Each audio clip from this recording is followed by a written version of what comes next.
আজি 22 অক্টোবৰ 2025 মানুহজনীক GMCHলৈ লৈ অহা হ'ল যাতে প্ৰভু ভগৱন্ত আৰু আপোনালোকৰ কৃপাত এটা ভাল ফল আমি লাভ কৰিব পাৰোঁ সকলোৱে কৃপা কৰিব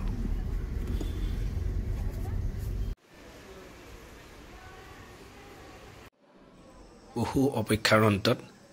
23 অক্টোবৰ বৃহস্পতিবাৰে ৰাতিপুৱা 10:14 আমাৰ মাজলৈ এগৰাকী কন্যা সন্তান আহিলে যাতে এই সন্তানটিক আপোনালোকৰ কৃপাত ভগৱন্তৰ কৃপাত কুশলে থাকে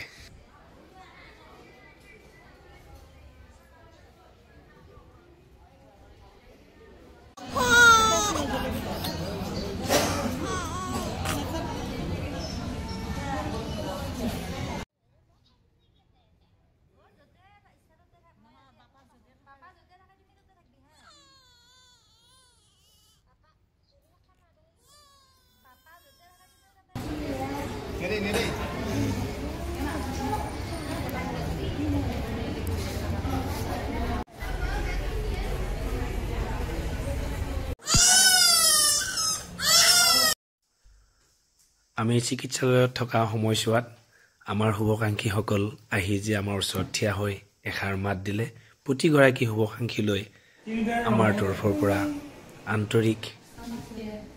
কৃতজ্ঞতা জ্ঞাপন কৰিলোঁ লগতে ছ'চিয়েল মিডিয়াৰ জৰিয়তে যিসকল শুভাকাংক্ষীয়ে আমাক শুভেচ্ছা জ্ঞাপন কৰিলে প্ৰতিগৰাকীলৈ ভক্তিভৰা সেৱা আৰু ধন্যবাদ জ্ঞাপন কৰিলোঁ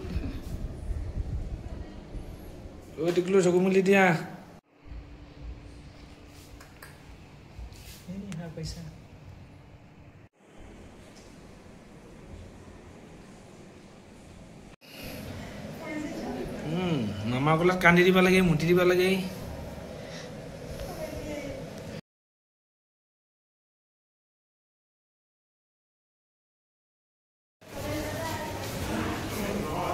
এইকেইটা দিন আমি এই কেবিনটোতে থাকিলোঁ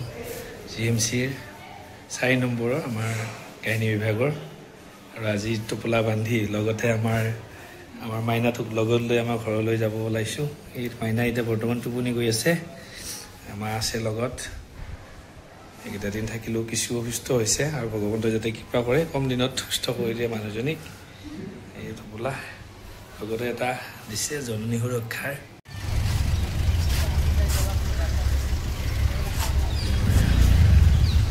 এই যাত্ৰা আৰু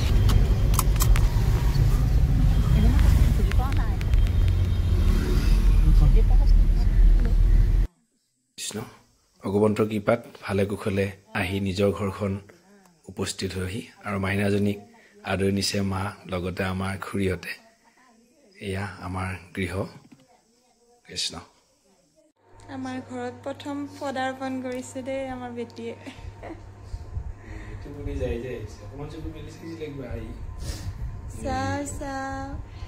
আমাৰ ৰুমত সোমাই গ'ল